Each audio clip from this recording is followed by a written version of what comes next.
If you were starting the Abigail DeGroot, Queen Abigail DeGroot School of Education. But no, I would totally name it that. Yeah, that's... That totally fit. That would totally be the name that I chose. Which is so apropos because that just fits sort of how you walk in the world. Please put my name on a building. Totally. That is what I want. Welcome to Hallway Conversations. We're a trio of educators who have plenty of questions about teaching and learning and school culture, and we believe in the value of reflection and collaboration as we seek to keep growing as teachers. This podcast is our place for thinking out loud together about issues in education and why they might matter to Christian educators. Welcome to the conversation.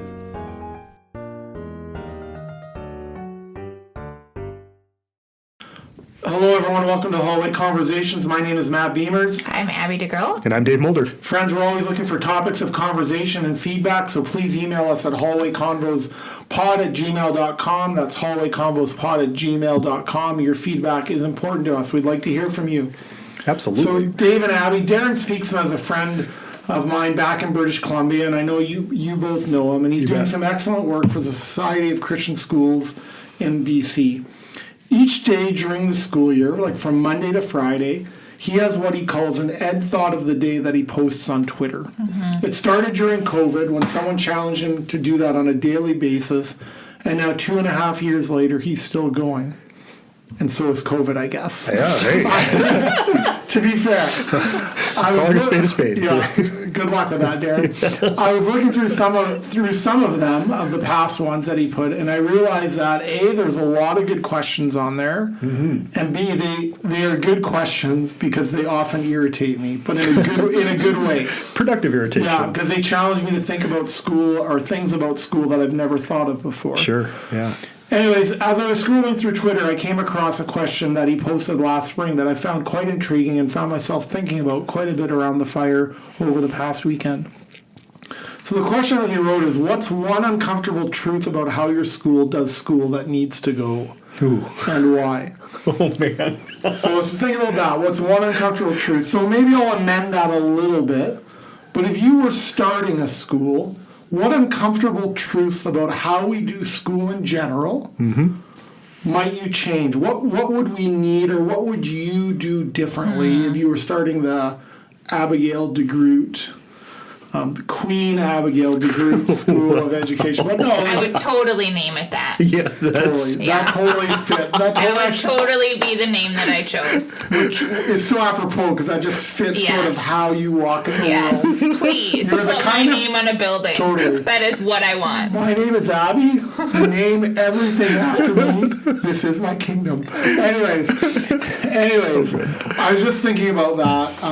Like if we were to start a school, so I like the idea of thinking about uncomfortable truths. Just coming out of a K-12 context in the last couple of years. It's a good question. And one of the things that I thought of is that a couple of weeks ago we had a speaker, Kelly Kapik. Yep. And at one point, it was such an encouraging talk, and I encourage people, maybe we can put a link to the book that we read as a faculty here, Dave. But one of the things that he talked about is often how when schools ask things of teachers, it's about mission and vision. And when teachers ask things of schools, it's a business. The school's response is more business-like. And the reason that was convicting for me is because I know I've done that as a principal. Yeah. I would often ask teachers to step in and do things. Sure. An extra, whether it be an extra recess, extra supervision at some school function, all things that I thought were part of the business of teaching, or were thought as part of the mission of teaching, all things that were part of the mission of teaching, and yet also found, so I would hope that they would say yes, and sometimes I found myself looking for ways to say no when approaching, if I'm honest. And so I think one of the things that I was thinking about was just how do we make sure that there's a business component to school, but how do we make sure that we're guided by the mission. In all things? And so that'd be an uncomfortable truth. When I read the question, that was an uncomfortable truth about my own leadership that I had to confront. And so it's a good one. I'll start there. But Abby, how about you? If you think about starting your own school, or maybe an uncomfortable truth, or things that you even look back at your practice and you say, boy, if I had another shot at that in high school English. Yeah, I think I've come to understand over the years the uncomfortable truth that grades do not do what we think that they are doing. Yes. What did you used to think that grades did? If I could I ask that? thought, I don't know that I questioned it. Because This is just it was how a we do given. school. This is how we do it. Yeah. This is what it means. This means, it's, it equals effort plus ability, and this is what it measures. And I'm less and less convinced of that Yeah. the more that I teach. That's interesting, because where my brain went to, Matt, when you raised that question was around questions of assessment and how do we actually communicate what students are learning. I That's think what it I'm hearing you does say. communicate compliance. I think it communicates an ability to do school. Yep. Yeah. I don't know that it communicates learning. Okay, Yeah. so there's an uncomfortable truth, right? Thinking that this communicated something and realizing it doesn't, or that it communicates compliance, not learning.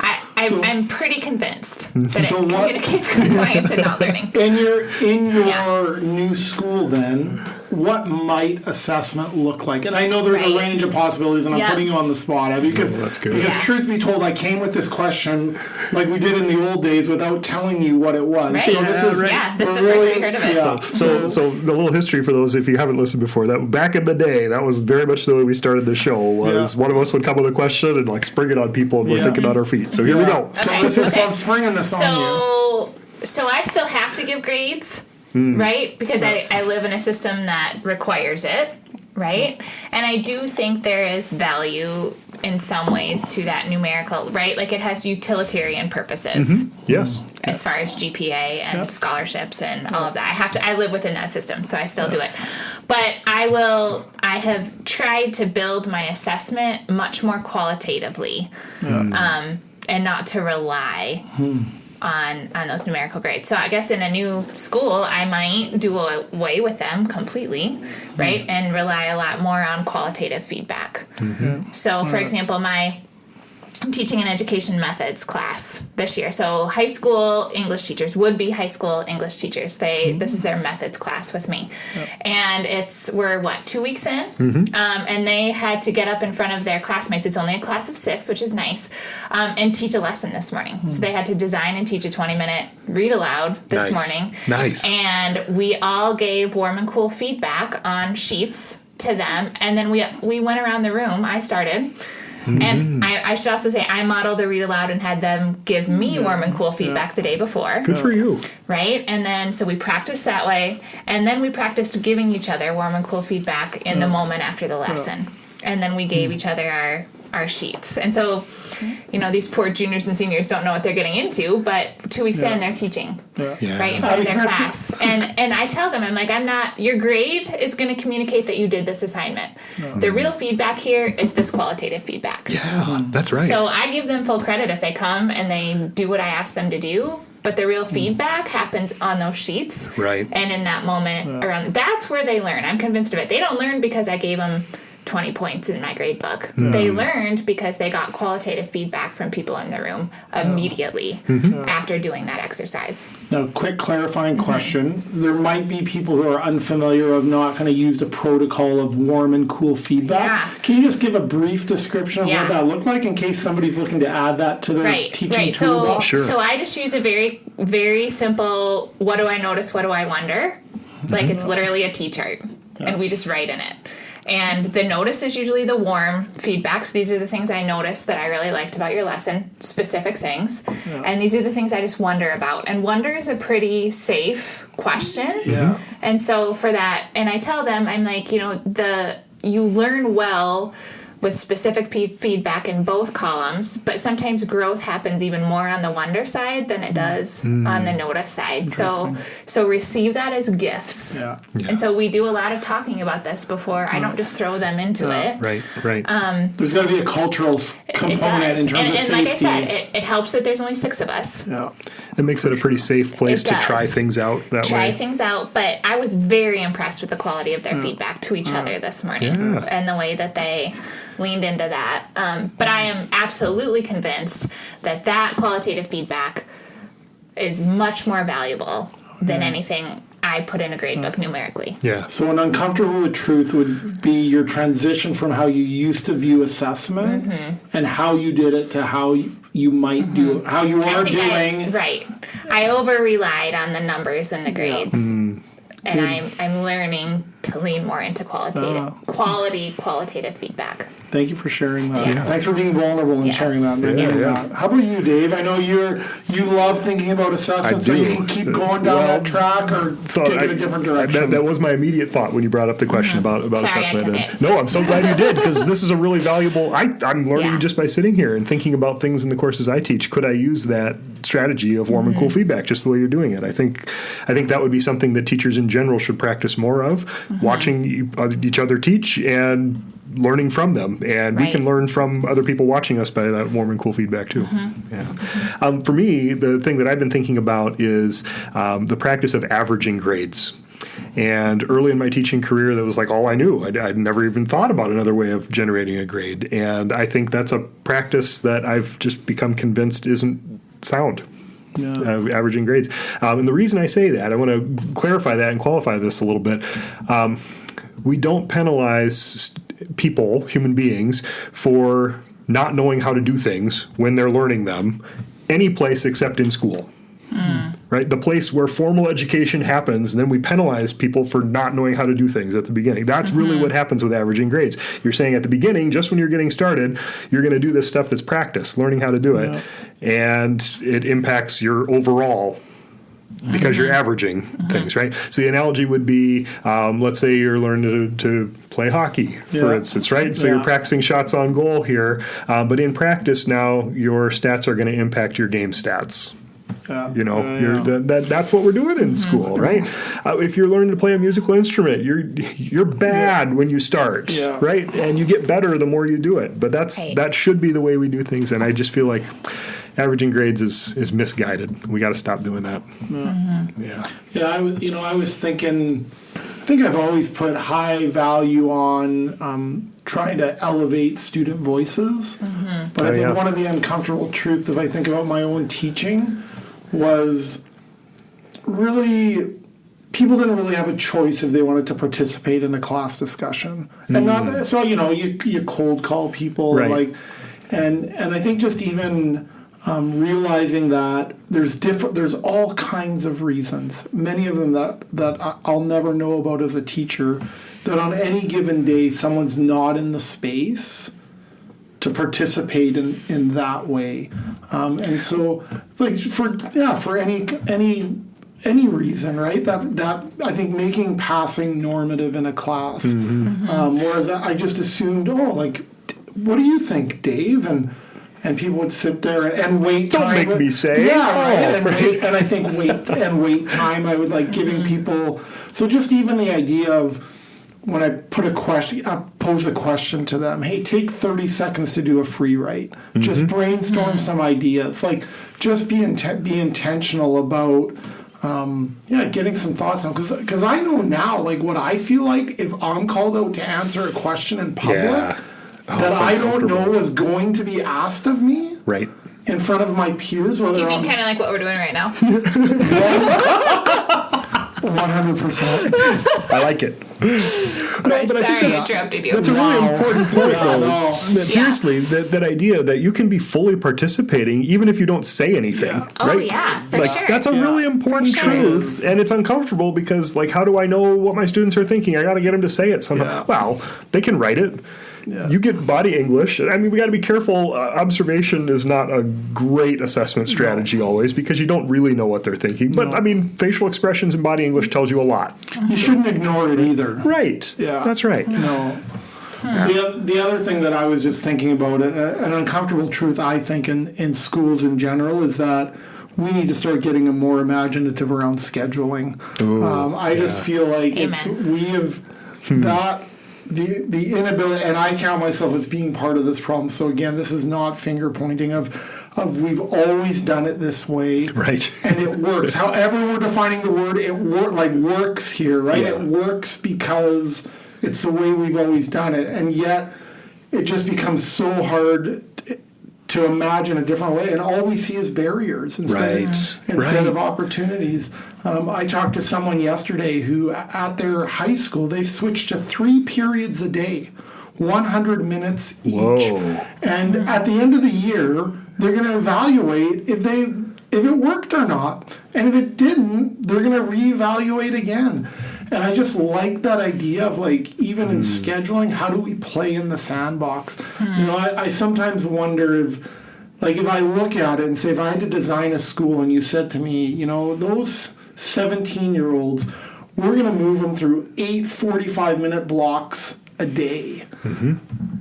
I don't know that too many people, I could be wrong, you can correct me if I'm wrong here, but I wonder how many people would say, yes, that's it. That's a great idea. That's a great idea. With a bell. With a bell. That rings. That rings really loudly. When it's time to go. And then everyone in the hallway Oh, trying it's to all get elbows. to the next. Yeah. So I just wonder what opportunities we might be missing out on in terms of student learning, teacher creativity even, in terms of not reimagining schedules. Or just have the conversation even. What could and not that you have to implement it right away, but just to have a conversation as a faculty that says, if we were starting from scratch, what would we do?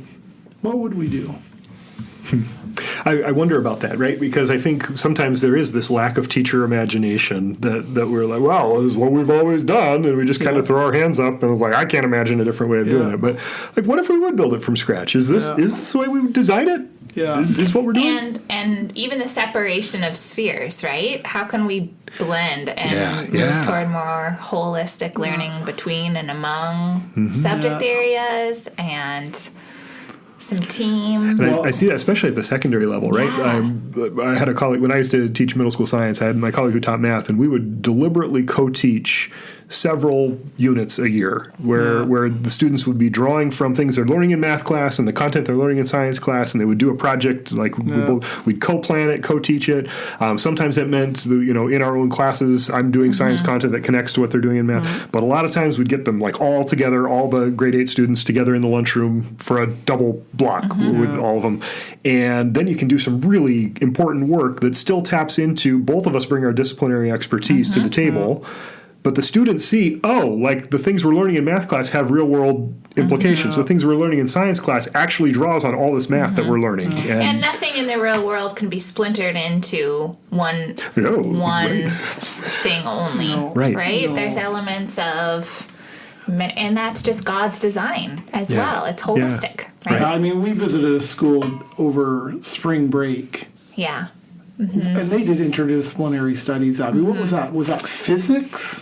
And there was like a physics and art physics and art block together. That'd be amazing. But I couldn't imagine it. But yet, when you talk to these teachers, it was so invigorating and inspiring for them. And there was like a theater, something else. Yeah, it was. So I just wonder about interdisciplinary studies, what that may look like from K to 12, and I also wonder what is like cross the grade studies. Like, could a grade 3 and a grade 10 do something together? Like, I just think I think about what might that look like cross age.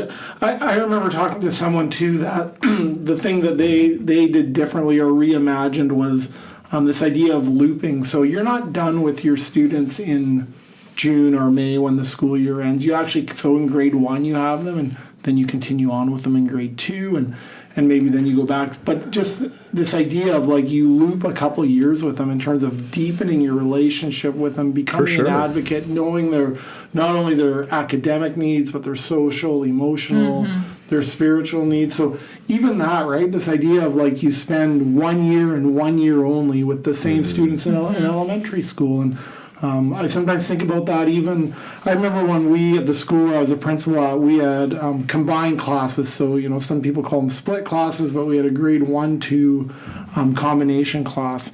And I remember asking, who do you ask to teach the combination class? Because that's it's complex. It's demanding, right? It's new challenges. And I remember asking Carolyn Meyer, just an amazing teacher, would you consider teaching a combination 1-2 class? And I'll never forget her response.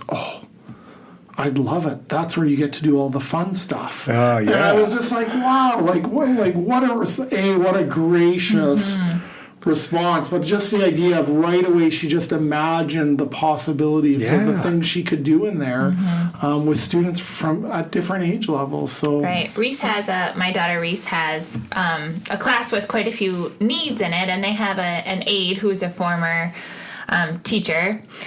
Full-time, she's retired, and she's come back as their aide, and she's followed them now. She's a 4th grader, and this aide has followed them, Mrs. DeGroat, ironically no relation to me, since they were, I can't remember if it was kindergarten or first when she started with them. But I was talking to one of her 4th grade teachers yesterday, and she told me, because we were talking about what a gift Mary is to that class, and she was saying, she just knows those kids so well. I mean, she can anticipate. Totally. She can respond. I mean, what a gift she is to those kids, because I think even more so than the teachers who are meeting them for the first time again, this year, for even an aide to follow them and to have that knowledge of their personalities and their needs and their abilities is just such a gift to that class. For sure. Yeah.